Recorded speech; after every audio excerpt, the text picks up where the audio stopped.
Hi there, welcome back to my channel. Here you can find helpful and time-saving resources for teachers who teach online as well as offline. And if you don't mind, click subscribe and click that bell so you can get notification of new content. So today, this is Greek Myths, Lesson 6, Daedalus and Icarus. So I want you to listen carefully for a problem in today's myth caused by something melting. This is the story of a very brilliant man, a genius, whose name was Daedalus. He was able to look at a problem and think until an answer came to him. Once, however, Daedalus faced a challenge he wished he did not have to solve.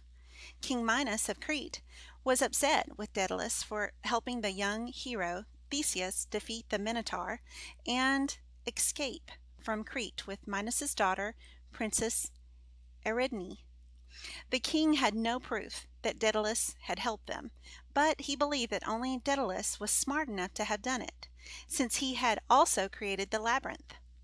So King Minos announced, "Daedalus, you helped them escape, so now I will lock you up in turn, and since there were two of you responsible for their escape, one of whom was my own daughter, you shall share your imprisonment with your son, Icarus." The king was too smart to lock Daedalus in an ordinary cell. However, for he feared the genius might escape, he commanded, "Guards, lock up Daedalus and Icarus in that great stone tower that overlooks the ocean cliffs.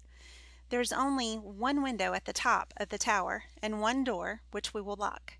Even if they escape through the window, there is nothing below but sharp rocks and raging ocean tides."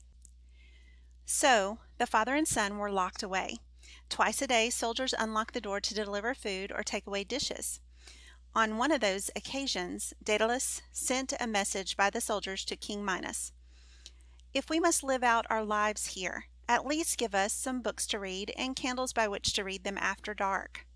Minos saw no harm in that and agreed, but he should have known better, for Daedalus had a plan.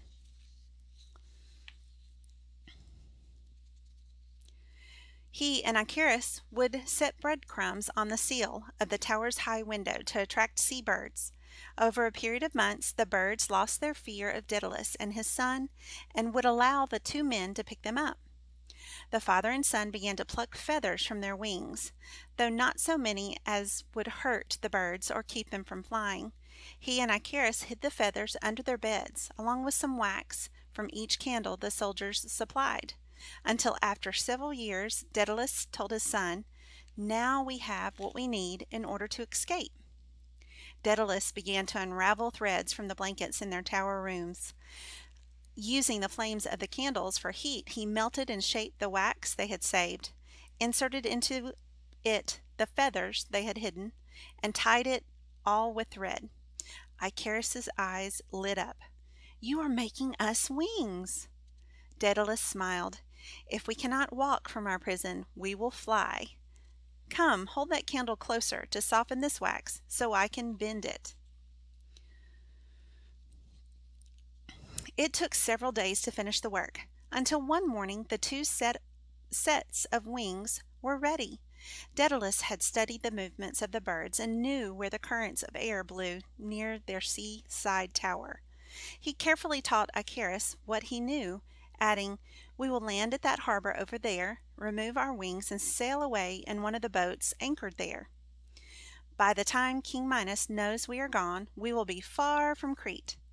However, my son, follow me as I ride the wind safely down. If we are not careful and we fly too high, the sun's heat could melt the wax in our wings and plunge us down into the sea. Our friends, the birds, need not to fear this, but we are only borrowing their skills." "I understand, father," replied Icarus. They strapped on their wings and waited as the sun began to rise over the sea. Below their tower were dangerous rocks and crashing waves. Daedalus worried that they might not make it. He thought over every detail and then told his son, "It is time to regain our freedom. Come." Stepping up to the window, he drew a deep breath and leaped outward, and his wings worked. The air lifted him and held him. Looking back over his shoulder, he saw his son leap from the tower. Icarus laughed out loud at the sheer joy of flying. Lifting and dipping the tips of his wings, he turned and swirled, delighting in the wonder of it all. Forgotten in the moment was his father's warning. As Daedalus glided carefully down toward the harbor, Icarus thought, I wonder if I can make this kind of curve or that, and he rode the winds higher and farther out over the water. Daedalus looked back for him, but Icarus was not following behind. Eyes wide with fear, Daedalus called, Icarus, come down! But the boy shouted, Look, father! And continued his tricks in the air, until all of a sudden he saw a feather loosen and drop from one of his wings. He realized that he had flown too high. The growing heat from the morning sun was melting the wax. Desperately, Icarus turned and followed his father's path, but the warming air currents carried him higher. The feathers began dropping from his wings, first one at a time and then clumps. Father, help! But Daedalus could not turn and rise fast enough to help. He could only watch. Too many feathers had fallen out, and the wings could no longer support Icarus. He plummeted down into the sea. Daedalus, weeping, reached the harbor, took a boat, and sailed off to safety. Boys and girls, that's the end of that myth, that tale. It wasn't so happy, but there will be another, so please come back for the next read aloud in this series. See you later. Bye.